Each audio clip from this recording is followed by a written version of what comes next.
I'm President and CEO of the Chapel Hill-Carrboro Chamber of Commerce, now going by the Chamber for a Greater Chapel Hill-Carrboro, and it's my pleasure to welcome you to a briefing with UNC Athletics on the recent NCAA rules about name, image, and likeness. Y'all, NIL is not terminology I was familiar with more than a week ago, and I'm very grateful for Katie Lewis's work and Marielle vanGelder at UNC Athletics for partnering to so quickly pull this event together. You saw that it is being recorded.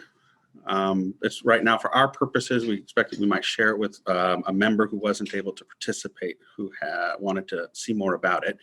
We do have working media present in this call. So the arrangement that we have made, WCHL is with us, and Chapelboro 97.9 The Hill, is that the speakers will be for attribution. So Bubba and Marielle and our other guests, when they talk, that'll be for attribution. But for you all should feel free to ask a question. The reporter will follow up with you afterwards to confirm that that is a comment for attribution. That works? So our speakers will be for attribution. You all would get a follow-up. If you do want to ask a confidential or an anonymous question, the best way to do that is to direct message Katie Lewis. So you can use that chat feature, grab Katie, ask the question directly to her, and we will ask it out loud for you if you have a question you want to ask, but you're not wanting your name associated with the query. That makes sense? Work for everybody. Okay, so as you guys know, there's a new ruling that allows you to engage with student athletes, college student athletes, in commercial activity, to negotiate with them the use of their name or their image or their likeness to promote your business or your organization.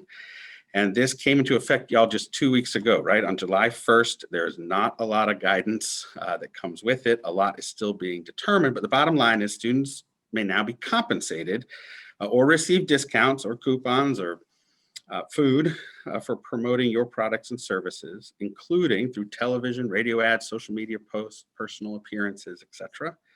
The goal of today's briefing is to make sure that you are up to speed as much as possible with what information is available today with the ruling, how it came about, and what it means for your business. We have 3 speakers who are going to provide some clarity, and then we'll open it up to the audience for questions. About half of this meeting will be some presentations and the other half your Q&A. You may drop the questions in the chat at any time, and we can call on you to ask it. So our first speaker is going to be our UNC Director of Athletics, Bubba Cunningham. Bubba has been with UNC since 2011, and during his time at the helm, our count we have won at least 13 national titles. So congratulations, Bubba. He may have an update on that. He is the winner of the Athletic Director of the Year in the year 1920 when he was working for us. He also was named the National Athletic Director of the Year when he was at the University at Tulsa. Has a bachelor's and a master's degree in business administration from Notre Dame, where he was on the golf team and also served as their Associate Director of Athletics. What for me is most impressive, I think people have 2 different reactions to a car accident. Some people just before the accident panic, cover their eyes, may yell and wait for impact. And other people work both feet on the pedals, a hand on the stick shift, working the emergency brake, steering as fast. As we approach this crisis of COVID and university athletics, Bubba Cunningham had all hands moving, all feet and pedals going as much as possible to save our incredible athletic department and to support our student athletes as this unthinkable COVID impact came. And now, as we emerge from that, more complexity on its way to us. Bubba, thank you very much for being with us and for offering some opening comments. Well, Aaron, thank you. And first of all, let me just thank the entire chamber for being a part of this. As you indicated, the partnership with Carolina Athletics is really why the department has been so successful. And we sincerely appreciate all that you do. You mentioned some of the timetable for this name, image, and likeness adventure that we're on right now. I hope it's an adventure, not a car accident. In fact, we may be gearing more toward autonomous cars, so that those of us that don't pay enough attention driving, we're not getting as many wrecks. So I think when we try to steer it, things happen. But you're right. So everything changed for college athletics July 1st. And that day, through your great work, Katie's great work, and Rick Steinbacher, we were able to send an email to the entire chamber to talk about how it's changed. That doesn't happen in very many cities. And I want to thank you for your leadership with the community. And you and Katie have done a remarkable job. And I know Rick has been involved with you for quite some time, and it really makes a big difference. It really helps us on the communication level. We want to provide great experiences for our student athletes, and we want to provide a great experience for those that live in the community. So this is just another opportunity for us to kind of share what's going on an intercollegiate basis, and then maybe answer some questions, because we want to continue this great partnership, not only with the university, but with some of the individual student athletes that may have some opportunities here.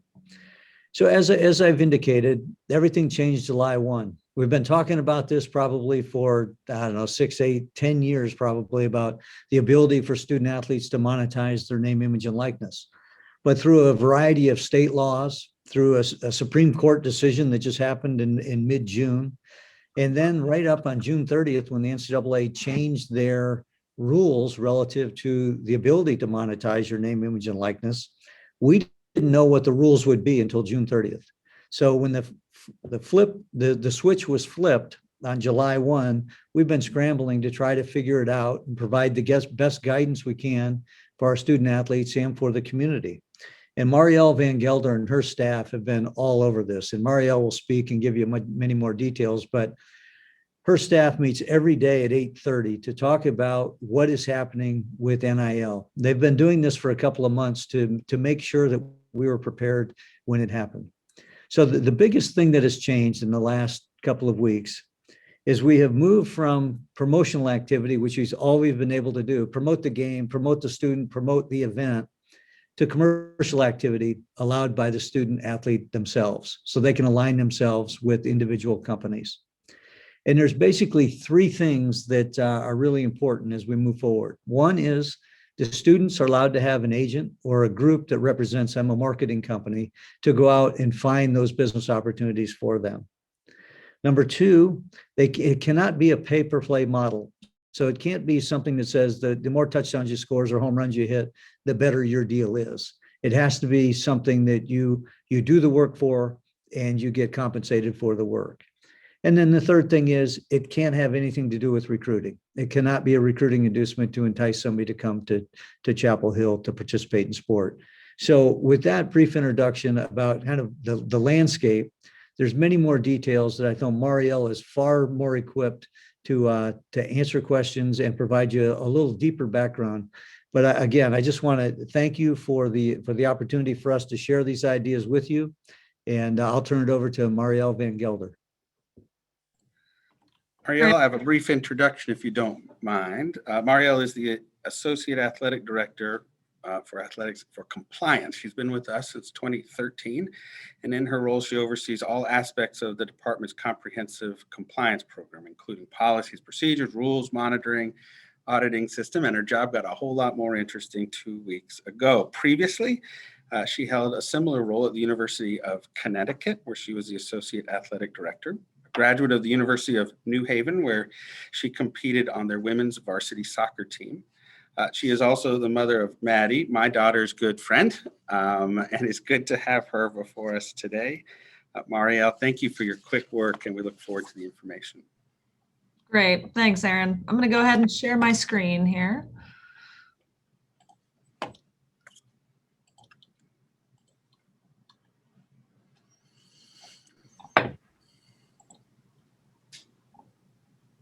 All right. Is that coming through for you okay? Looks perfect. Thank you. Perfect. So as Bubba mentioned, I'm going to walk through some of the details, and this is a similar presentation to what we've shared with our student athletes, with our recruits, with our parents and our coaches. So want to give you as much information as we have at this point. And admittedly, we are learning on the fly a little bit, but it's day-to-day basis, and we want to communicate with you as much as we're communicating with our students so that we're all on the same page moving forward. So what is NIL? It's an acronym, another acronym that we've added in our NCAA lingo, but it's basically any activity where the student athlete's name, image, likeness, or personal appearance is used for promotional purposes. So that being said, a student athlete can now be compensated for any of those promotional activities. Their compensation can be cash, product, trade, but it does have to be market value. So since there's not previously been a collegiate student athlete market, that's kind of developing as we go. But they do have to be paid the going rate per se. Bubba mentioned they can hire an agent to represent them in NIL activities, but with paying the going rate there, they cannot hire an agent to represent them in professional athletics activities or in their future profession as a professional athlete. They can use their status as a student athlete in that advertising. So I am a Carolina football student athlete. That can be said as part of any commercial activity that they're engaged in. So what does that mean? And this is more for our student athletes than this group, but they can be self-employed. They can create their own work products, either starting clothing companies or performing as a musician, selling their artwork, appearing in advertisements, TV, print, social media for any commercial product. They can provide lessons, hold their own camps and clinics, do that in person or online. They can sell autographs on things that we didn't provide them. So if I give a football student athlete a helmet, he can't autograph that and sell it. But if a fan has a photograph or a trading card of that student athlete and they're looking for an autograph, that student athlete can be compensated for it. They can also make personal appearances to promote businesses or commercial products, or the social media influencer, which again is kind of an evolving space for our student athletes, but something that a lot of them show a lot of interest in. All that being said, our student athletes get to engage in activities that no student athlete has ever done before. But there are still NCAA rules that will apply in this space, albeit limited. So we talked about that first bullet. Student athletes can't hire an agent for professional athletic contract negotiations. And Bubba hit this one as well. They can't be performed or paid to attend or play at Carolina. So those are the old extra benefit rules that we've probably sent, educational materials to all of our local businesses saying you can't give a student athlete something just because they're a student athlete. That still applies. Also, we can't, compensate a prospect because we really want them to come to Carolina. That's a recruiting inducement. That rule still applies. They have to have work performed in exchange for the compensation. So the work performed being the personal appearance or signing the autograph or posting on social media, appearing in an advertisement. So there really still has to be an exchange there of a work product. They also can't be paid based on any specific athletic performance or achievement. So what we tell our student athletes is the better you play, that will probably enhance the value of your name, image, likeness, but it can't be the sole reason that you're compensated. So if Sam Howell throws 7 touchdowns on Saturday, he can't be paid because he's hit that 7th, touchdown pass. It really has to be holistically about the individual, not a specific performance. At Carolina, we've put in, and this is similar to most programs in the country, some areas where we're not going to permit our student athletes to engage in NIL activities. So that would be with any product that contains an NCAA banned substance, with gambling or sports wagering or any sort of adult entertainment. That has been fairly consistent with what we've seen nationwide, and we are navigating some of the nuances of if alcohol is a banned substance, what does that mean for restaurants? Right now, it doesn't mean it's off the table. It just means no student athlete and alcohol in the same advertisement. So we're kind of working through those on a case by case, but those are generally speaking the areas where we're not going to permit our student athletes to engage in NIL activities. And I hit on it earlier with the autographs, but they also can't sell any of the items that we give them. So cleats, shoes, helmets, jerseys, tournament gifts, those are all theirs to maintain. They're certainly welcome to sell those after their eligibility is exhausted or they've professionalized themselves. But those are still things that the NCAA will say they can't sell. So a couple of logistical things, and I think these are more for you to know what we're asking of our student athletes, but we're asking them to disclose any NIL agreement they have to us at least 72 hours in advance of them engaging in the activity. So if they're going to do a personal appearance at our restaurant, we need to know 72 hours beforehand, and my staff will be able to record and process that agreement in our system as long as we have complete information. Similarly, they have to disclose any agreement that they sign with an agent, advisor, or marketing rep, not beforehand necessarily, but within 14 days of signing the agreement. We're encouraging our student athletes to sit down and disclose in advance of signing any agreement or entering into a contract for an NIL activity, because I think, they are not, don't have as much experience in reviewing contracts and understanding some of the provisions there. So we encourage them to do it in advance, but not required from at least the agent advisor side. The biggest kind of thing we've learned in the first 13 days here of NIL is dealing with marks and logos, including any photographs of student athletes in uniform. So all use of logos must be, and you're probably more familiar with this than student athletes, but must be approved in advance by both athletics and university licensing. None of our student athletes have been granted the rights to use photographs of themselves engaged in practice or competition while the uniform or any UNC marks and logos are visible. So student athletes have struggled to wrap their head around that the photo of themselves competing in our uniform is not a photo that they can necessarily use in an NIL activity. So just being cognizant of that. If you are engaging with student athletes and you do want to use a photo of the student athlete with marks and logos, that still has to go through university licensing for approval.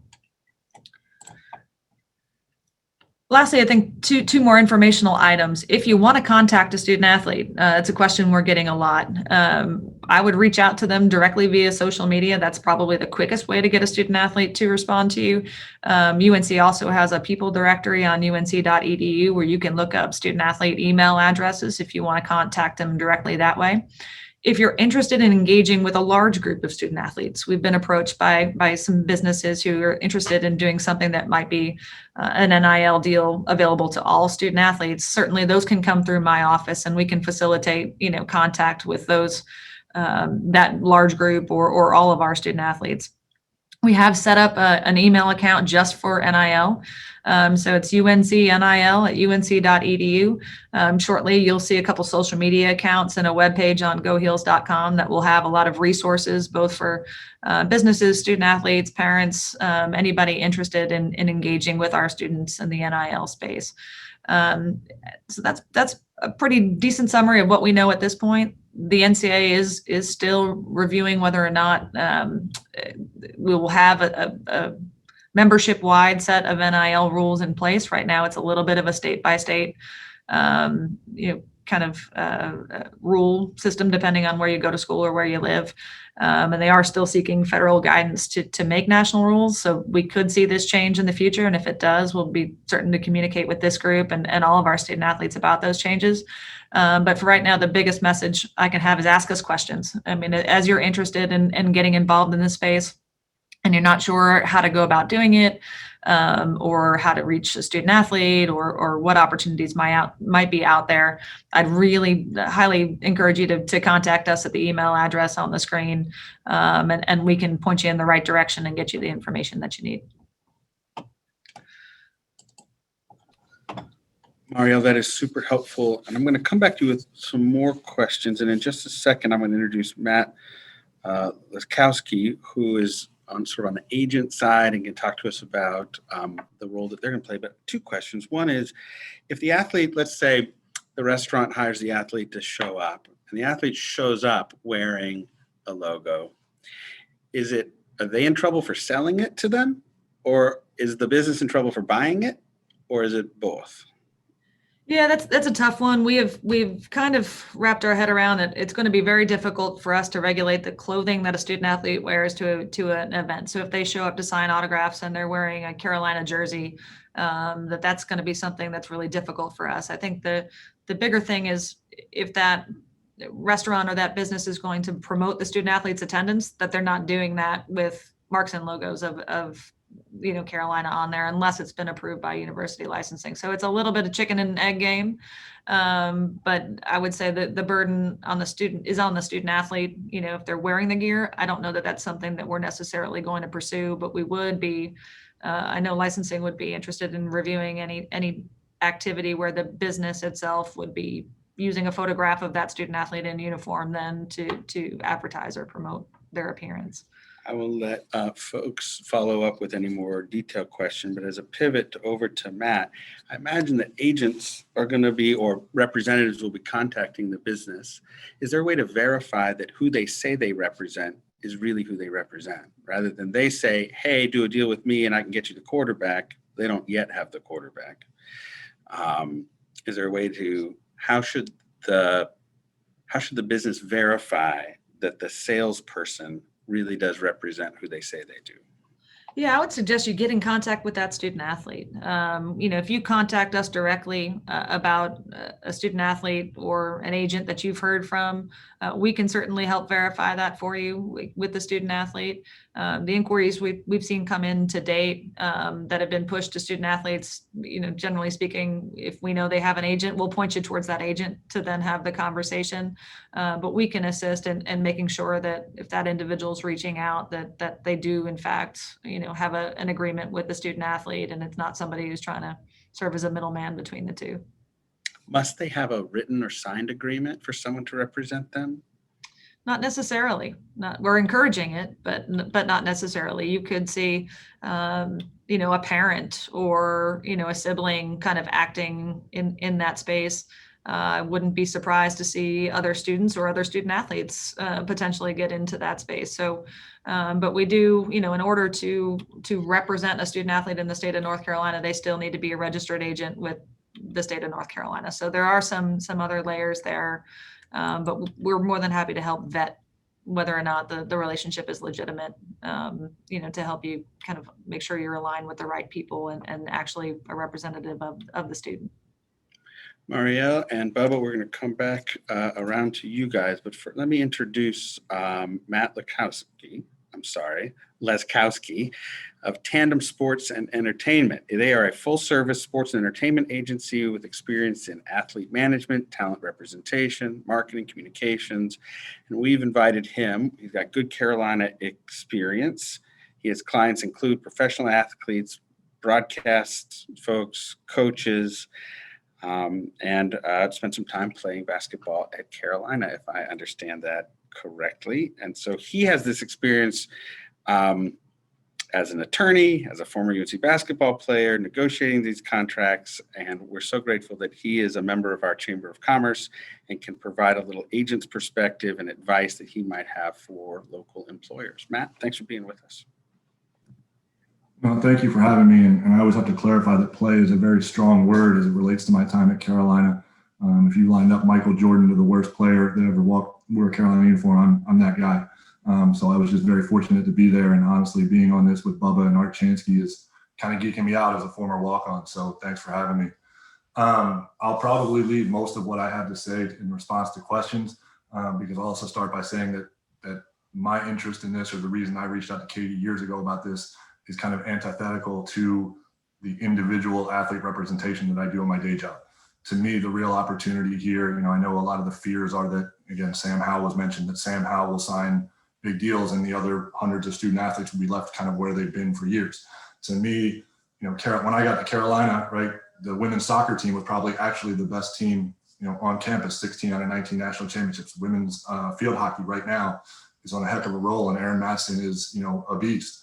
And so to me, if I was approaching this, again, 75 plus businesses are on this call, as Bubba mentioned, that's Carolina is a place, or Chapel Hill is a place unlike any other. To me, the real opportunity, and Marielle had it in her last slide there, is to do some version of team by team group licensing, where you're able to then kindly ask for use of the marks, and then really build out. Like I'm a little disappointed, and again, I'm the anti-agent for saying this, and what I've seen in terms of the hodgepodge of what student athletes have pursued so far, and one-off deals and these barstool, deals that have come up, and really things should be approached. If I was counseling an individual student athlete, I would urge them to, to curate a very carefully picked portfolio of a few brands, really figure out, right, this is the groundwork for how you're going to make money potentially off the field going forward. I think a lot of folks are going to be wildly disappointed in the lack of financial opportunities for them individually. But really, I think it was in somewhere, it's in one of the questions we've been asked, but, I would almost lead with or tie to charity in everything I did as a student athlete, so that I couldn't be pointed to as being selfish in any way.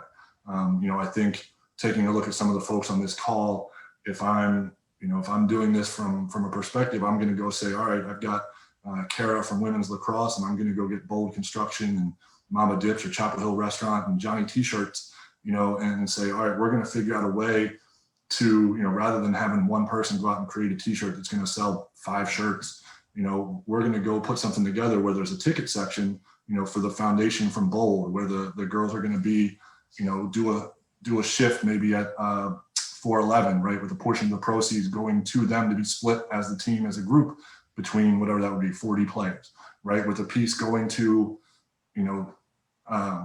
the proceeds, maybe game day proceeds at Johnny T-shirts, going to 10% of those going to the team as a group, so that ultimately, if there's 75 businesses here and 30 of you get together and support different teams, those kids, basketball has 12 to 15 players, tennis has 12 players.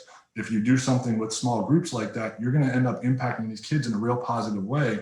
They're each going to walk away with a couple $1,000s. And by the way, if you tie a charitable piece to it, everybody's going to win. And, most importantly, I know, some of that, Marielle, probably verges on the fringes of, recruiting tactics or being at the university. And I think the other great part about Chapel Hill in North Carolina is none of it has to do with recruiting as much as it has to do with, once you've walked through down Franklin Street or been in Chapel Hill, look, Carolina basketball right now has, 15, 20 former letter winners on campus playing basketball because they love being there. That's not a recruiting tactic. It's just the benefit of being at Carolina. And so really, the awesome part about being part of this conversation, thank you for having me, is that, again, all the folks on here can figure out really creative and awesome ways to help everybody win without violating the rules and making it more than about just, no offense, like Sam Howell will win with this, but making it more than just about the Sam Howells of the world and, individual players. That's really helpful. It's a good also reminder that for all of us businesses, none of us want to be the one who struck the deal that was wrongly formed that caused that student to lose their eligibility and have to quit playing college athletics because we just didn't pay attention to the rules and we made a bad deal. Let me ask you, Matt, before I open to broad questions, is there any advice on pricing?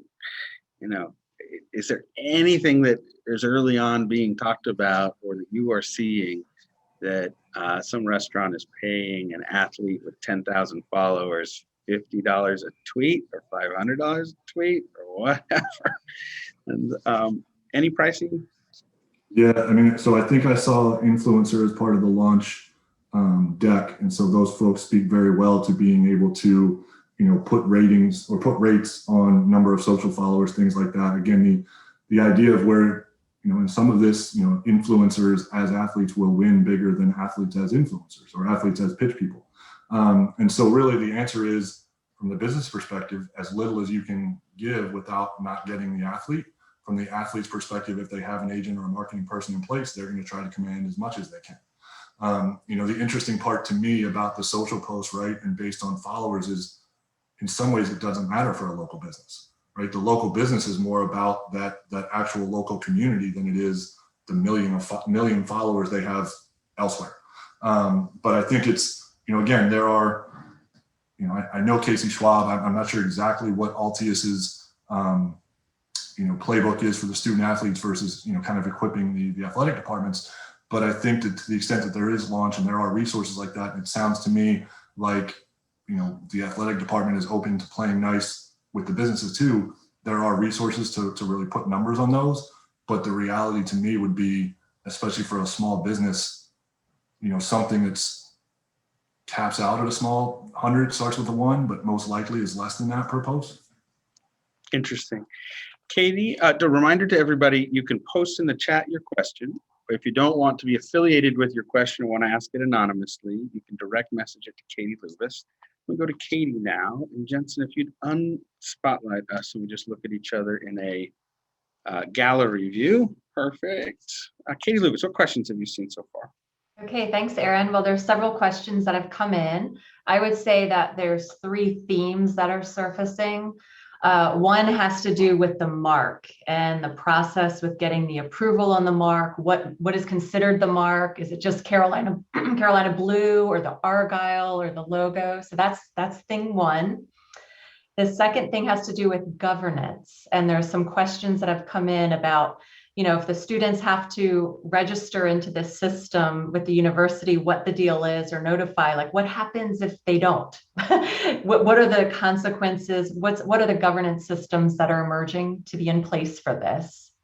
And then the third thing has to do with sharing and getting more information about this. So Marielle, there was a question about, that page that might be stood up on the goheels.com website. Just if you could give people more information about where the breadcrumb trails are for going forward.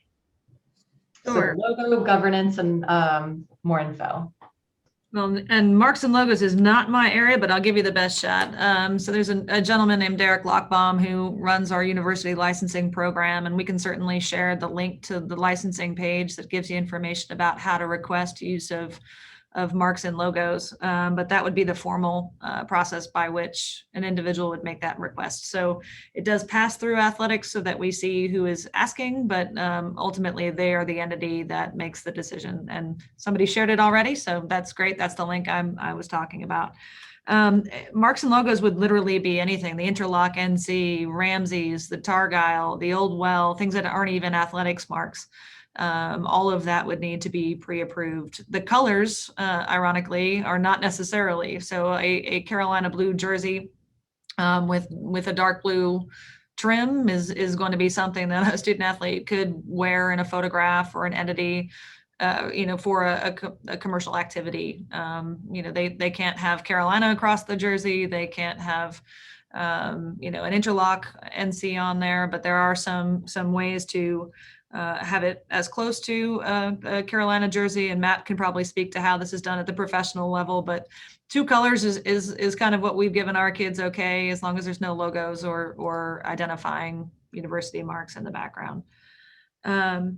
Relative to governance, it's an interesting question. I mean, the NCAA has taken a hands-off approach, and as Bubba mentioned, and we talked about a little bit, there are 2 main rules is that we've been given: is that extra benefit rules still apply, and that there can't be compensation as a recruiting inducement to attend a particular institution. After that, the NCAA enforcement staff is going with a kind of "we'll know it when we see it" approach to governance here. So we are really on our own a little bit to try to do everything we can to ensure that all the NIL agreements that our student athletes enter into are above board, and that we're not violating either of those 2 rules. So that's where disclosure really comes into play, is that we can't ensure we're protecting a student athlete's eligibility if we don't know what it is they're doing.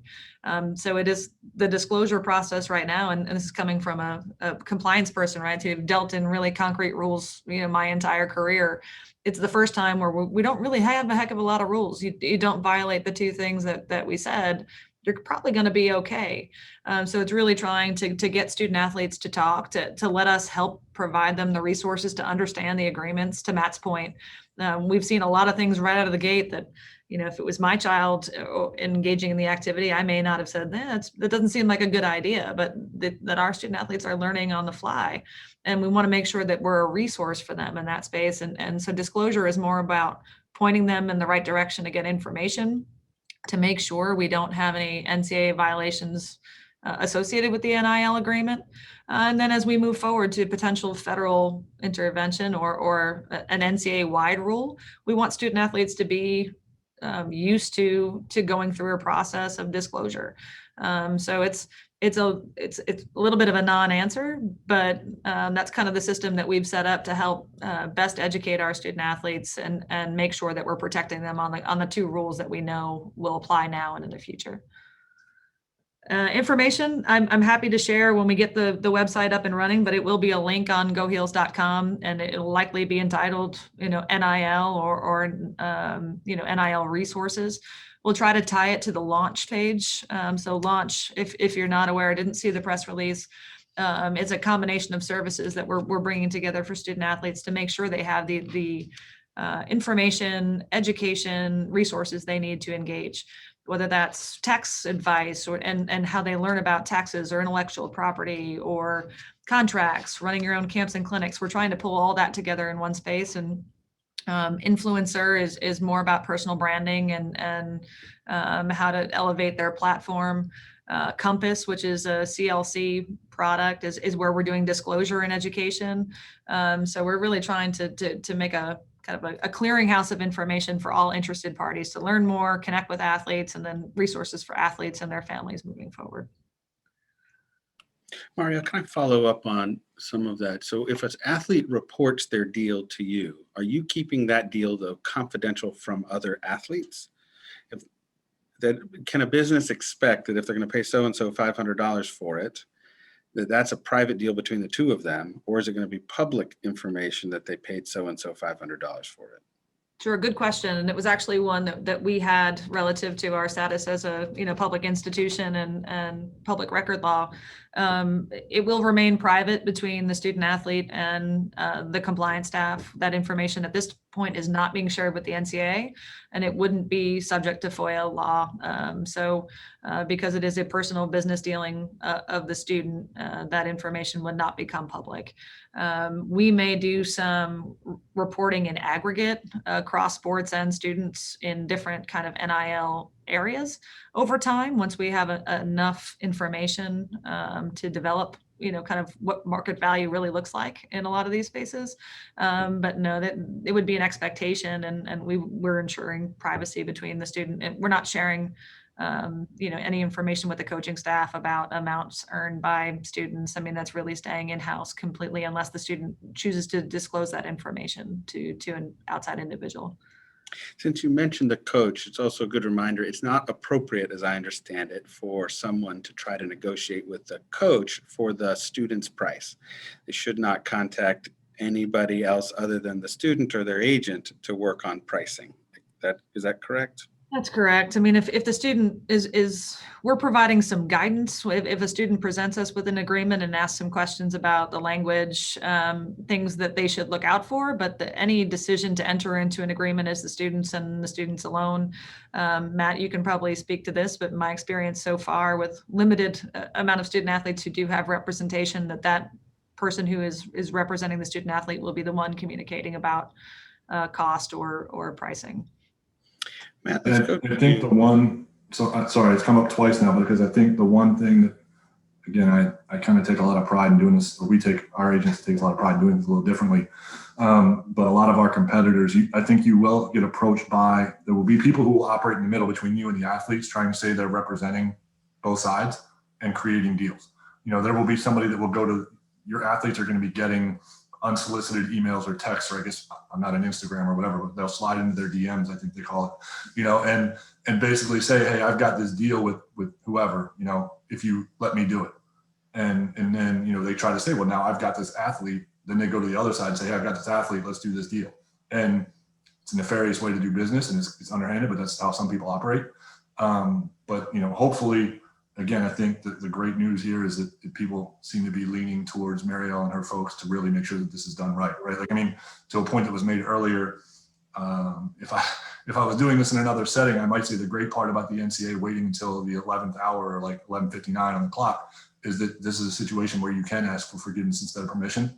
I won't say that on this one because I care about Carolina athletics and their eligibility, but I think there are going to be places that get out over the handlebars and do deals and say, come get, it's, again, the quid pro quo and the kind of market rate, in terms of a service being provided. And there's this gray area now where it's like, okay, boosters can do deals, but not in their role as boosters, or it has to be associated with a business maybe that a booster owns. So, call it Alabama football, but somebody's going to do a deal for $1 million for a starting quarterback. And then it's going to say, like, well, what is 800,000? What should have been the limit? Like, what's the limit? The one that hasn't been touched on yet, universally, everyone has said you can't do conflicting deals that conflict. Athletes can't do deals that conflict with the school's contracts, right? So specifically, let's call that, the shoe and apparel deals. But what's going to happen, nobody's reported yet, and it's got to be on the horizon, that a kid's going to do a deal with that same brand, and whether it's going to have an uptick that says, like, hey, if you get drafted in this range, we'll then make next year's deal worth X, but it's, maybe $25,000 in some product this year. If you're a lottery pick in the NBA, it becomes a $200,000 deal. If you're a second round pick, it's whatever. But it's ways to get them part of that Jordan Brand family, or whatever it might be, whatever school they're at. Now that I think is really where the the individual comes into play, right? Marielle mentioned DLC, and trading cards. Are we going to see college trading cards? Right now, Panini's, CLC licensing agreement still says, no current players, no current athletes. I've got to imagine that's being, amended or negotiated to be amended as we speak. At which point, again, I keep seeing Art's picture up here. Like I had a collection of, old Carolina cards you could buy a shrunken head back when I was in middle school. And, to see some of those come back will be pretty cool, assuming it happens. Matt, you said one of them was you can't do a deal that conflicts with an existing deal at the university. So if the university's got a deal with Coke, no athlete can do a deal with Pepsi. If the university's got a deal with Wells Fargo, no athlete can do a deal with Pinnacle Bank. Marielle, I'm gonna let you help me out on this one, but my interpretation is yes, but I'm sure as any good lawyer, I'll say yes, but it may be, again, if there's, let's call it a kid, right? I'm from Maryland originally. Let's say back before there was Wells Fargo owned every bank there is, but let's say maybe there was a small regional bank in my hometown that, my friend's dad owned back in the day. Could I do a deal back here in my hometown that, if we played nice with the sponsor and again, took it to the school and asked for permission, maybe, right? If there's no conflict in geography or overlap in market share, potentially. But I think, Marielle, sorry. what do you think of that? Yeah, Matt, you hit on the right point. I don't think it's necessarily going to be a no. It's something that we want to review and discuss. We will protect, our relationships when a student athlete is engaged in practice or competition and representing UNC. But outside of that, on their own personal time, I don't know that we would necessarily say no. I mean, I think that's going to be the student athlete's right to engage in those activities. So we will review it. We will check in with our marketing staff and Tar Heel Sports Properties and look at what they're asking to do and review it on a case by case. But I do think there potentially would be opportunities there. Katie, are you getting other questions sent to you? I have. Actually, Dustin from Bold put in a comment to everyone that I'd love to surface. And it has to do with what Matt was saying about the opportunity to do charitable efforts where it could be like a win-win-win all around for the business, the student athlete, the university, and a cause. And he said, would the chamber or NIL, which I assume he means UNC's compliance team, be willing to put together a charity program plan for best practices? And I'm thinking maybe, Marielle, you might have some thoughts on this, because I think there's some rules around how much the university or a third party can be involved or not. What's your take? And then maybe Matt has some perspective too. Yeah, and admittedly, I'm not as well versed. There are some rules about fundraising for charitable organizations and our ability to be involved as an institution. I would say that would be a great proposal to put forward to a group of student athletes. And I think we're open to talking to those partners. Our student athletes are still going to engage in all of the community service and that outreach that they always have. I think we've got the ability now with this new NIL rules for student athletes to do it differently. We always had to avoid the appearance at a commercial location, even if it was an event for a great cause. That's not necessarily the case for student athletes anymore. So I think, putting something together, and Matt touched on it, that would make sense for everybody, for multiple parties. And there is, we want to see all of our student athletes engage in these opportunities. I think that's that's a way as a community we can come together and kind of work towards a great cause, and everybody realizes a benefit. So, I can't speak to the university rules in that space, but I do think, a well thought out proposal to a larger group of student athletes to do something like that is awesome. Matt, could you share some examples that you can imagine for local business on how they might use name or might use image or likeness as a marketing activity? Sure. And just to real quick, so I've gotten a couple of, I guess, direct messages here or private chats about sharing my information. I'll absolutely do that. I learn best by listening. So I wanted to make sure that I didn't miss something that somebody else said while I was also slowly typing, or I wasn't the best typer in the world. So I'll put that in there hopefully before this thing ends, or share it with Katie or whatever is best. But I'm not ignoring anybody. I'm just trying to make sure I hear everything that's said. So the other part that was just raised, not specific to Dustin, because you got to be careful because there's all kinds of folks on here. But I joined this. I reached out to Katie because my interest in this is absolutely in helping people figure this out, not just from the athlete side, but if I can be a bridge or whatever the right word is, between everybody, I'm happy to help craft or draft or whatever it might be, some kind of, because I think the good news or the potential hurdle for the businesses is if you do this reactively, you will get handed an agreement that an agent drafted for an athlete that will, basically command a bunch of money with no obligations on behalf of the athlete. If I'm drafting these for my athletes, I'm going to have low obligations and as much, compensation or whatever you want to call it as I can. If a business drafts this, they can have, as many obligations as they think is in their benefit, right? And then kind of, you're always, as a lawyer, you're always redlining or negotiating that way. If I draft in the first instance, I've got a little bit of a leverage there. To your question, yes. Again, to give specific examples, the Atma Group or AC Marriott, AC Hotel, one of them could give discounts or rooms, whatever it would be, to the families of certain student athletes, whether that's, again, I'll say basketball, but, different players' families that are always coming to town, take it a step further. If they have partners that are in other ACC cities, I've spoken to a couple of pretty high profile college athletes' families. And one of the things I've said universally is you really shouldn't pay to go see your kid play anymore this year. Right. And so if I'm a hotel, I want to sit, I'm going to take the player and his family and take a big cutout and picture or whatever. And it's going to be the place where the family stays. Right. I mean, Carolina basketball is a family. So why wouldn't Carolina basketball family all have one hotel? Again, I think I'm not sure which boutiques or which stores are on here, but I picture Alumni Hall or somebody like that. I guess Julienne's would be the one for me. Right. But like taking a team or taking a few players from a team, putting them in the catalog as the models. Right. And then, that's the obligation. They'll get paid something for that. And then again, on game day, 10% of the proceeds or the sales, whatever, goes to those players or that team. And then, again, because if I'm a business, right, I want return.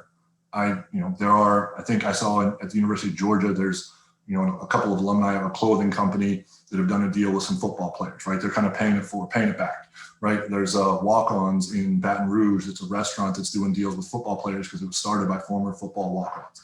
So there's opportunities for that here. But to me, the real, no small business, especially after the past year, has just unlimited funds or resources or ability to just, circulate money. And so I think it really is getting creative and figuring out, okay, even if I can't pay an athlete, how can he spend less? Right? What's probably more on the quick serve side, New York pizza, places like that. But, again, Chipotle does a celebrity card, that any, people who have it, it's the thing I'm most jealous of our clients, not anything else, but just the fact that they can get a burrito every day of their life if they want to with this card. And then once a year, throw a party for 100 friends, or, some people do it for homeless kids or whatever it is. I would figure out if I was a restaurant, without losing too much money, how could a kid come in, maybe I do a catering service, delivery service. How could a couple of kids come in, get a meal X amount of times a week, and when their family comes in, they're either eating for free or I'm taking 50% off or whatever, because again, then you have the draw of everybody else saying, shoot, like I just sat next to Armando and his family, or Caleb and his family, or Aaron Matson and her family at X. And guess where we're going to go next time we come into town, hoping we see somebody else there. So that my thoughts would be, again, potentially to do it as players as a group, but also to do it in a way that there's kind of a value in kind, that also builds up the loyalty. The one thing that hasn't been touched on, I know there's a couple banking folks on here, Fifth Third and Morgan Stanley and things like that. I can't speak to exactly how. I know there's a potential hurdle with respect to athletes on Pell Grants and need-based financial aid, potentially impacting their ability to receive that aid in a future year, depending on what they earn. That's a very real potential problem. And I think that, again, and I think there's some financial literacy and things like that being put into place, through the athletic department. But that's one where if I was a banking partner, you're damn sure I'm going to step up, set up a class. Sorry, Katie. Set up a class, whatever it might be, in exchange for, the right to use those images of those people sitting there, as part of my financial literacy program to the greater community. Katie, what other questions have been posted in the chat? Yeah, we have two private questions that are worth unpacking. One is, this might be more for Matt. can an athlete who has an agent who's pursuing some sort of big deal be approached? Can that student athlete be approached directly from a local business for a small local opportunity without working with the agent? I think is kind of what it's saying. I would say no to the second part, but yes to the first. And a good client. I mean, so the risk of doing this with younger people is the lack of savvy or maturity or just street sense or understanding of how it should work. The simple example, right? There's low hanging fruit with all this Cameo and Open Doors. So an athlete that signs up for I'm pretty sure the university probably has every athlete receiving Open Doors notifications. If I'm going to work with a player, I'm going to have it set up so that every one of those Open Doors notifications comes through our marketing folks to vet, then send a curated list of the player, et cetera. So if a player has an agent, has, other deals, whatever it is, maybe they don't have other deals, that athlete's first response, if approached by, for a local deal, should be, hey, talk to my agent. Because again, an agent doing a job, isn't oriented to just be a jerk or to say no or to make it, cost prohibitive, but they want to make the client happy. And so, really the answer is don't feel like you need to go, not all agents are jerks or a-holes, whatever. I'm certainly not. Some of them are. But, if you want to do a deal with the kid, don't think that the agent's just going to say, well, how much do you have? What's your budget? They'll probably ask some version of that. But if the kid is, IP3s was all over, again, I'm in that echo chamber of Carolina Athletics on my Twitter feed. And I guess when Italy won, the game the other day, like IP3s was going crazy, right? So like, if I'm IP3s, I'm going to go to the kid, say, look, let's do this. They already the kid's going to want to do the deal. And so if they have an agent or a marketing person in place, everybody should play nicely. But clarity teams, that's not, I would say to you all as business people, that's not on you. You reach out to the kid if you want to. If the kid has an agent, the student, not kid, these are adults. The adult student athlete should tell you to work with the agent, or they can do the deal with you. That is between them and their agent. It shouldn't be on you as a small business to go try to figure out who's represented by whom. I think for now. Right. No, and so here's the part where people who are going to overthink this are going to overthink it, right? Coca-Cola, I think Coca-Cola is a university sponsor, right? And so, can't do a conflicting thing, whatever. But let's say I bartended my way through school at Top of the Hill. Katie was a waitress there. We all go way back. But let's say that one of those places is a Pepsi, sells Pepsi products. And all of a sudden the kid gets photographed in this thing for Top of the Hill, whatever, whoever it is, with the Pepsi product. Well, now, are we going to have the fight over the conflict? And so again, it's making sure, part of our job, and I don't know that I would, if you're going to have an athlete, you have to give every service you would give regardless of who the athlete is, right? We work with John Morant, we work with Tim Duncan's whole career. If I have a kid who's on a campus and they have a photo shoot, regardless of whether I'm making $1 or it's a value in kind deal, I'm going to get my butt to campus to make sure that photo shoot, anything taken in that photo shoot is in compliance with, again, marks or no marks, conflicting sponsors, all of those things, so that, so that the last thing these kids want to do, I think, even though they want to make some money, is get in trouble with their coach, their teammate, the university, anybody. I mean, the hardest thing for me, if I was a kid, right? Again, if I love New York pizza, or maybe I like IP3, if I do a deal with one, is the other one going to get mad at me? And trying to figure out, how can I keep all my people happy? Katie, Matt, we're in the lightning round with 5 minutes to go. So this will be short question, short answer section. All right. I've got 2 questions in the chat that I could surface both of them, and then maybe our speakers can decide how they want to respond. Go ahead. All right. So one question has to do with the charitable component that Matt had talked about. And the question is, could the student athlete donate their name, image, likeness for a charitable fundraiser, or do they have to actually receive the compensation? Are there resources for nonprofits to ensure we don't overstep or create an issue for the student athletes? So that's one question. Marielle, we're going to ask you that one in 1 second. Go ahead, Katie. What was number 2? Okay. And then a second question has to do with equity. And the person wrote, is there a concern or a conversation about equity? An example being basketball or football athletes getting more or better deals than less popular sports. I'm going to call them non-revenue generating sports. Or one gender, excuse me, sorry, another chat just skewed that one away. or one gender not getting the same level of access as another? Does that matter? Is there a conversation going on about equity in this? So that's the Marielle, will you do both of those? Yep, I can knock those out. I'll take the second one first.